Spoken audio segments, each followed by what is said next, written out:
Hi Year 1, this is the last lesson for English this week and we're going to start by revising parts of a sentence. Let's have a look at our first sentence. The large crocodile swam in the water. Now I need you to pause as we go and I really want you to try hard to work out the parts of these sentences. Okay, make sure you're pausing, no cheating. I need you to think about them. So, the large crocodile swam in the water.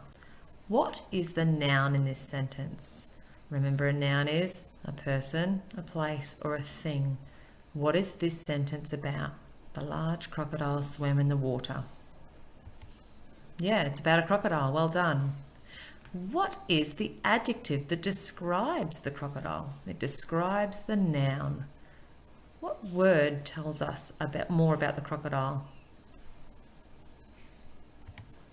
Large. Good job. Can you find the verb in this sentence? Remember, a verb is an action word. What is the crocodile doing? The crocodile swam in the water. Well done. The last part of the sentence that I want you to find is the adverb phrase. Where or when or how is the crocodile swimming? Remember, an adverb tells us more about the verb, gives us more detail about it. Yeah, the crocodile swam in the water. Good job. Let's look at a trickier sentence. This one is structured a little bit differently. When crunch came, the frightened fish swam away. What is the subject in this sentence? Who am I talking about? When crunch came, the frightened fish swam away. I'm talking about the fish. The fish is my noun in here. How would I describe the fish? What adjective can you see that tells us how these fish were feeling? They were frightened. I wonder if you can see the verb, the doing word or the action word in here. When crunch came, the frightened fish swam away. Yeah, the verb is swam again. Well done.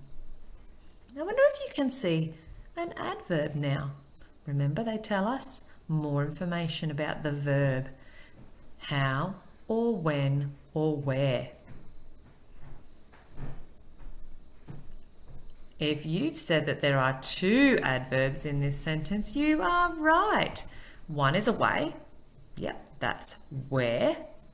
And the other is when crunch came. That's when the frightened fish swam away. Nice work.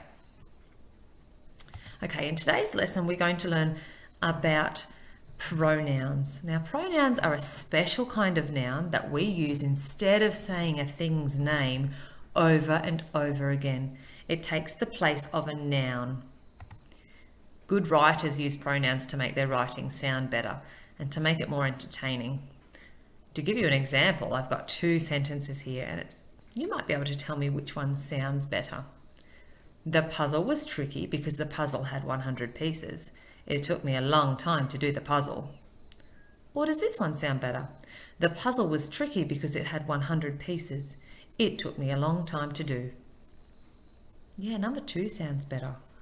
I haven't repeated myself over and over again. It just sounds right. I need your help now. I've got a few sentences where I've just had so much trouble making it sound interesting. Here are my first couple. Nathan ran very fast. Nathan beat Nathan's sisters. Now, this all makes sense, but it doesn't sound right. I think I need to use some other words other than Nathan because I have repeated it a lot. Have a look at that. Nathan, Nathan, Nathan. Nathan ran very fast. What could I put in there instead of Nathan for the next sentence?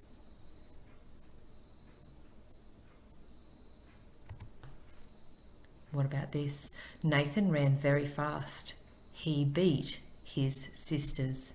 I've used some different words, some pronouns in place of Nathan. He and his are pronouns. Here's another one. Abby got Abby's mirror. Abby looked at Abby. Oh, that's a lot of Abby. Let's see if we can replace some of those nouns, some of that noun that we've used over and over again, with a different word.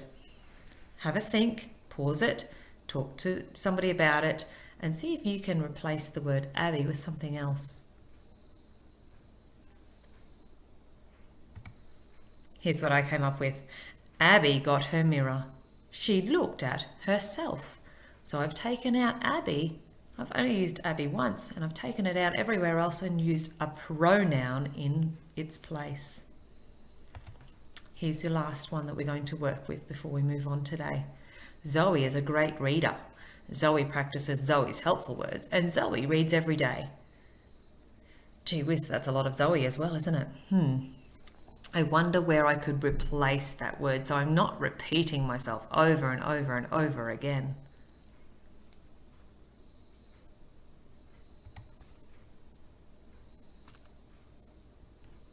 Zoe is a great reader.